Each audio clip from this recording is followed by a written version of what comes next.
भोलेनाथ के चरण में प्रणाम करती, मेरा प्रणाम स्वीकार। एक राजा थे, उसका 7 बहू थी। जब 7 बहू थी तो 7 बहू मट्टी लाने के लिए चले, और छोटी बहू थी तो खूब शिव भगवान के पूजा करती थी, शिव भगवान के मानती थी, बिना पूजा कैले खाना नहीं खाती थी। 7 बहुएं चले मट्टी लाने, तब जैसी मट्टी कोड़ने लगे हैं वैसी देखते हैं कि एक नाग आया। 6 बहू थी तो मारने के लिए नाग को तैयार हो गए। जब नाग के मारने के लिए तैयार हो गए, छोटी वाली बोलती है, दीदी मत मारो, छोड़ दो इस नाग को, मत मारो। बड़ी वाली बोलती है, उसका जेठानी, क्यों न मारने देती है, क्या आपको भाई है? वो बोलती है, हाँ मेरा भैया है, मत मारो। इतने में 6 बहू चली गई। 6 बहुएं चली गई। छोटी वाली बोलते हैं, भैया आप रुको, अभी हम आते हैं। छोटी वाली अपना घर चली गई। जब अपना घर चली गई तो काम में बेचारी भूल गए। काम में जो भूल गए उसका रात भर नागदेव के वजह बैठा दिए। बेचारा आशा में बैठे हैं, अब आ रहे हैं। रात नहीं गए, सुबह हो गया, काम करने लगी तो उसका याद आया छोटी वाली के कि अरे हम तो भैया को बैठा दिए हैं नागदेव के, बाकी हम गए नहीं। बेचारी कटोरी में एक दूध लिए, एक कटोरी, और लेके नागदेव तर चली गए। जो नागदेव तर चली गए, बोलते हैं, भैया मेरो गलती हो गया, गलती को क्षमा करिएगा। जब हम भूल गए भैया, मेरा गलती के क्षमा कर दीजिएगा। कटोरी में दूध दिए। नाग बोलते हैं, देख तू हमारा बहन बोले हैं, हम तो तोर गलती पर तुरंत डांस लेते, बाकी नहीं डांसेंगे। तू मेरा भैया बोले हैं, तू मेरा बहन है, मेरा कोई भी बहन नहीं है, बाकी तू मेरा बहन बन गई है। वहाँ से दूध पी लिए नाग, और नाग चली गए। ये छोटी वाली अपना घर आ गए, मिट्टी लिए और घर आके अपना निपे पोतई करने लगे। सावन के पूर्णिमा आए।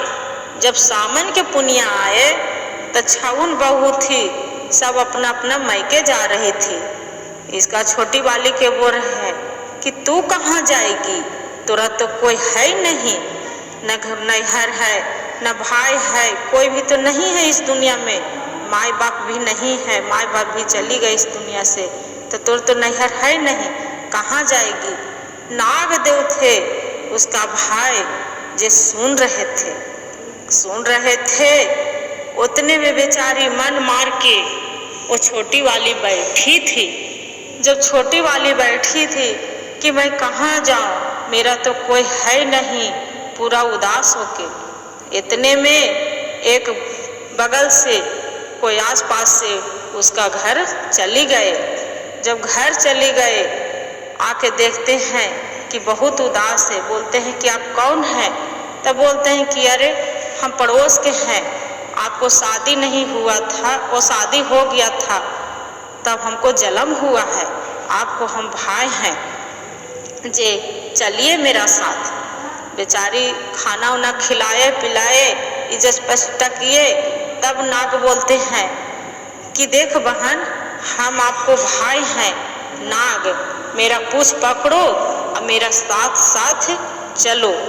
नाग वहाँ से पूछ पकड़ा दिए और दोनों भाई बहन चल दिए। जब भाई बहन चल दिए, नागदेव ला के अपना घर लेके आए। अपना माँ के बोल रहे हैं, माँ मेरा बहन नहीं थी ना, देखो ये मेरा राखी बांधी है, ये मेरा बहुत अच्छा बहन है, जे देखिए आपको बेटी ले आए। जाके बेचारी अपना माँ से गले मिले, कुछ दिन रहने लगे।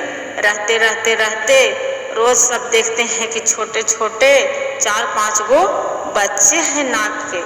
जो बच्चे हैं वो क्या किए, रोज दूध पिलाती थी और रोज रखते थे। एक दिन के बात हुआ कि माँ उसका घंटी बजाते थे, दूध गर्म करके ठंडा दूध कर लेती थी और घंटी बजाते, सब आके भाई बहन सब पी लेते थे, 4-5 नाग। एक दिन क्या हुआ, दूध कटोरे में रखे और दूध ठंडा नहीं हुआ, और जब ठंडा नहीं हुआ और घंटी बजा डाले तो दूध तो गर्म था, जैसे आके मुंह सब बोरे नाग, पूरा मुंह जल गया, कोई के जीभ जल गया, कोई के मुंह जल गया, कोई के फान जल गया। वो बोले बच्चे हैं जे हम डांस लेंगे, मेरा मुंह जल दिया, हम इसका बिना डांसे नहीं रहेंगे। वो बोलते हैं नाग नहीं, ये मेरा बहन है, इसका मत डांसो। उसका माँ भी समझा दिए बच्चे को और उसका पिता भी समझा दिए, दोनों समझा दिए तो नाग नहीं डांसे बच्चे। और वहाँ से ढेर सारा धन दौलत दे के विदा कर गए, अपना घर आ गई। सौकाड़ी जो थी, जो घर आ गई है तो बोलती है उसका बड़ी वाली जेठानी है जे, आपको भाई इतना सारा धन दौलत दे के चलाई है तो आपको सोना के बढ़नी क्यों नहीं दिए, एगो बढ़नी भी तो झाड़ने बाढ़ने के लिए दे देते। पूरा ऐठने लगे। उसका भाई सुन लिए नाग देव, फिर सोना के बढ़नी ले जाके दिए। बेचारी जीवन खुशी खुशी भाई बहन, जो कहे जो भाई भी एक देवता नाग थे तो क्या हुआ, बाकी उसका भाई के रूप में उसका शिकार भाई बहन रहने लगे। तो हर हर महादेव।